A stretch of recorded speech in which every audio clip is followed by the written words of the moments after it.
Welcome to the Stellantis Report, the show where we break down how a foreign company, Stellantis, is slowly destroying iconic U.S. automakers. I'm your host, Chris Surratt. First up, we talk about Stellantis as it ends remote work to boost quality and sales. Let's check it out. Stellantis ends remote work to boost quality and sales. Leadership changes prompt a return to office for improved collaboration. And this is from Robert S. Miller from October 16th of 2024. Stellantis has announced a significant shift in its work from home policy. The automaker will now require employees to return to the office an average of 3 days a week, a major change from the 70% work policy that had been in place. The decision comes after a recent profit warning that triggered a leadership strike shakeup and it aims to improve quality control, sales performance, and project timelines. The policy change follows a turbulent period for Stellantis marked by disappointing sales, delays in key new models, and quality control issues. The recent profit warning led to a top-level shakeup. CEO Carlos Tavares replaced key executives, including the company's chief financial officer, Natalie Knight, and North American Chief Operating Officer Carlos Zarlinga. We need to be pragmatic, and we are recalibrating, said Xavier Chiraud, Stellantis Chief Human Resources and Transformation Officer, during an interview at the 2024 Paris Motor Show. He emphasized the importance of in-office collaboration, especially for challenging projects.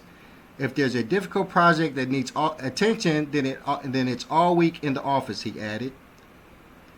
Stellantis' shift back to in-office work began gradually in mid-2024, with more engineers returned to their desks since June.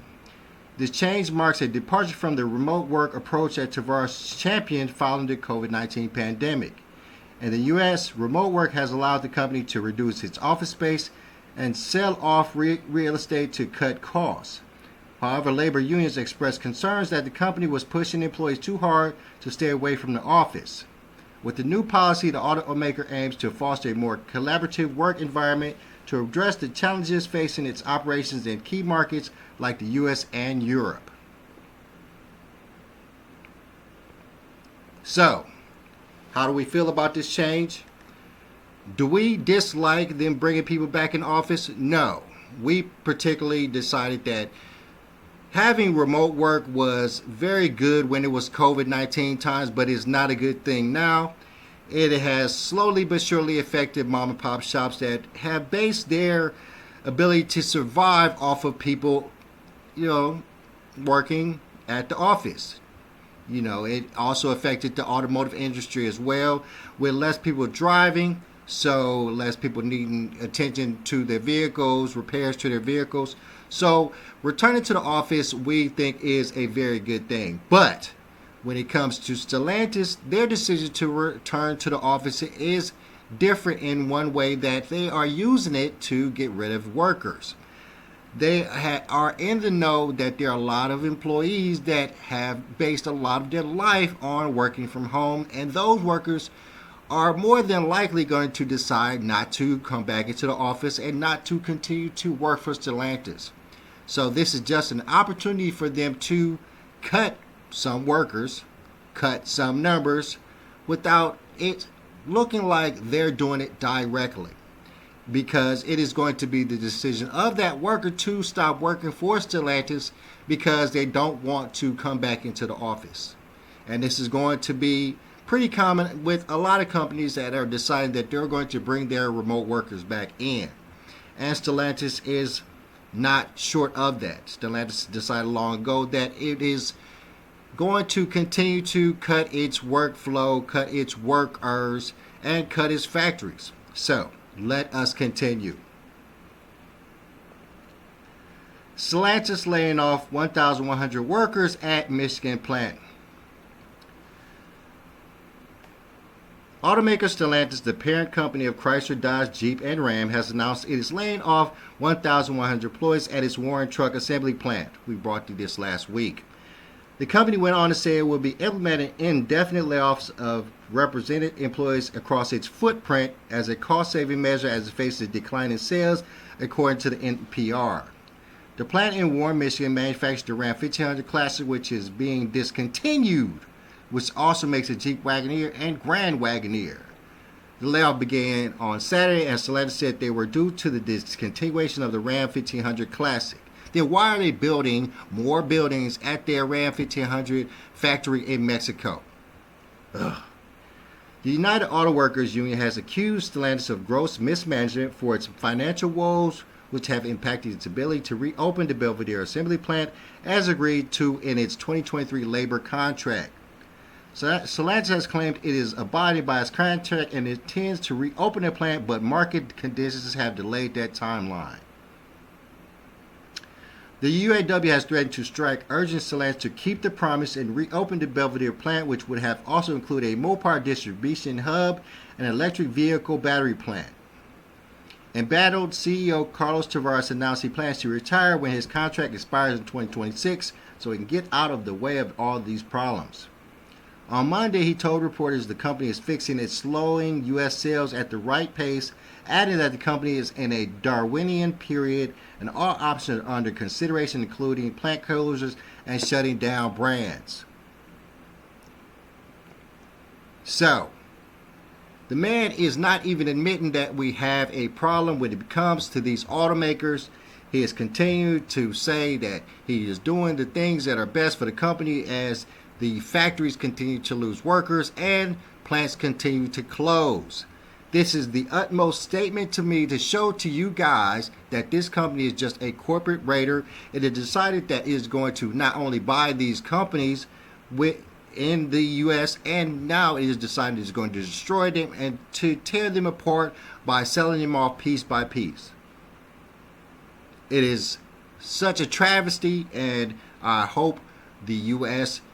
takes sight of this and does something about it soon. Let us continue. Recently, we were talking about stories about how Stellantis is not only shutting down plants and moving plants over to Mexico, but shutting down their testing facilities. And we always continue to talk about how research and development is very important. So, Stellantis has decided it is shutting down one of its testing grounds. Let's check that story out right now.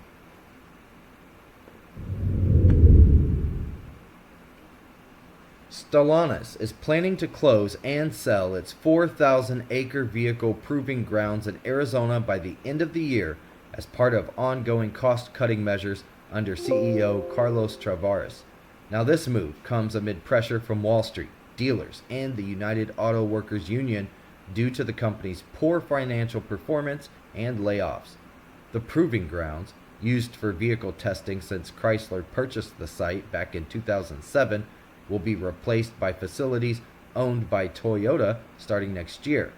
Stellantis is working with the UAW to provide options for affected employees, including transfer packages or potential indefinite layoffs with benefits, CNBC has reported. The automaker has reduced its U.S. workforce by 15.5% since 2019, outsourcing engineering jobs to lower-cost countries to cut costs. Are we surprised? No, they continue to do everything in their power to destroy these automakers. Shutting off proving grounds, of course, loss of more jobs. This is just an imminent situation where we can definitely see it. I don't know why nobody else sees this, but Stellantis is a corporate raider, and it has been sent here to the U.S. to destroy these iconic automakers, and it is doing a fantastic job of it. A fantastic job of destroying these automakers. They will be sold off to Chinese companies sooner than later. Please pay attention, people. This is the destruction of the American way of life in real time. So, with all this going on, somebody who I'm not a big fan of is Shawn Fain, who started this problem in my eyes with the whole UAW contract debacle. He has decided that he is going to authorize or try to get the UAW to authorize a strike against Stellantis. Let's check that out. Auto workers across the country could walk off the job over what the UAW calls broken promises. United Auto Workers President Shawn Fain released a video calling on members to approve a nationwide strike against Stellantis. The The union claims the company has not honored the terms of its 2023 contract. Among those terms was the reopening of the Belvidere assembly plant. Stellantis says the contract allows it to shift investments if the market requires it. Earlier this month, the automaker filed federal lawsuits against the UAW after several local unions threatened to strike. For years, this company has picked us off, plant by plant, and our leadership lacked the will and the means to fight back. The Stellantis Council unanimously decided that those days are over. All 200 UAW leaders unanimously recommended to the membership that every UAW worker at Stellantis prepare for a fight. The call to action comes just a week after Fain and Senator Bernie Sanders made a stop in Belvidere to rally workers. Too little, too late situation, I think so. And the fact is that it's the UAW's fault. This is all the UAW's fault. They went into a contract with Stellantis. They put in these stipulations, and Stellantis, smart as they were, put in very unique stipulations that were based on how market share was, how the profits were, how the companies were doing, how sales was going. And all of those things are going bad. So if all of those things are going bad, the contract states that they don't have to honor anything that the UAW states. That is why Stellantis is suing the UAW, because they're deciding to strike. They have that power because the contract was so horrible that the UAW agreed upon. And last but not least, let us check and see how much involvement the White House has gotten into this situation with Stellantis. This is from IBT Business by Ann Rizuma, and this is from the 17th. Stellantis must honor investment commitments. White House. Chrysler parent Stellantis must honor the commitments it made to the United States auto workers as well as communities affected by the plant closures in the U.S., the White House said on Wednesday. White House spokeswoman Karine Jean-Pierre said that the deal that was reached between the car maker and the union included a commitment to reopen and expand production in communities that were devastated by the previous plant closures. What we want to see is Stellantis certainly deliver on those commitments to the UAW and the communities, she added. The union has already mentioned that its local chapters will be able to launch multiple strikes, saying that the car maker was not able to comply with its product and investment commitments following a 6-week strike. In 2023, Stellantis came to an agreement with the UAW that it would invest $1.5 billion for the reopening of the assembly plant in Belvidere, Illinois. It also agreed to build new mid-sized trucks by 2027, which is a part of the huge investment plan amounted to $19 billion. On Wednesday, Stellantis reiterated its commitment to investing in the U.S. to create jobs and support its communities, after the company delayed some investments in August due to economic conditions. In November 2023, President Joe Biden went to Illinois to give support to UAW's efforts to unionize Tesla and Toyota, Los Angeles Times reported. In that same event, he also appealed to automakers to reject former President Donald Trump. At the time, he commended the tentative contract agreements between the big three automakers of Detroit and the union. In recent weeks, the company has filed 11 lawsuits against the union and the local units. It stated that the union violated the contract by threatening to strike because of delays encountered by the company in its planned investments. Stellantis currently makes its Ram pickup trucks in Mexico and Michigan. While Biden has expressed support for the union, Trump promised to impose 100% tariffs on higher on imported Mexican vehicles in the event that he wins the election. The car maker recently issued a recall of 44,500 hybrid crossover SUVs worldwide due to a brake pedal issue, according to a filing on National Highway Traffic Safety Administration. The company reported a 20% drop in consolidated shipments for the third quarter to an estimated 1,148,000 units, reflecting the temporary impacts of the transitions in product portfolio and dealer inventory reduction and initiatives. Whew. It's a lot. All right, guys. So, and this is what we're talking about. The White House is saying that Stellantis should honor these agreements, but Stellantis knows that contractually it doesn't have to. Contractually, it knows that it has time and it has the fact that it is suffering to fall back on to not honor these deals. It can say that we cannot afford to do all these things that it promised to do because the economy's bad, the sales are bad, they're not selling any vehicles, they're not doing any new things, and on top of that, they have other things to invest in. They have to invest in their plants in Italy, they have to invest in their plants in Mexico. They're completely and utterly shying away from the U.S. auto market. They're shying away from U.S. automakers.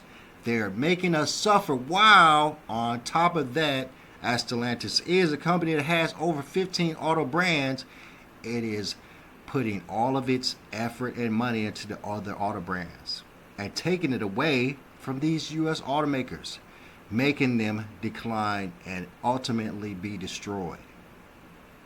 This is the problem, my friends, and this is why we will be doing the Stellantis Report every week, bringing you all the bad things that Stellantis is doing to the automakers here and making sure you understand that if we don't do something soon, we're going to lose these automakers. I'm your host, Chris Surratt. I will see you next week with the Stellantis Report.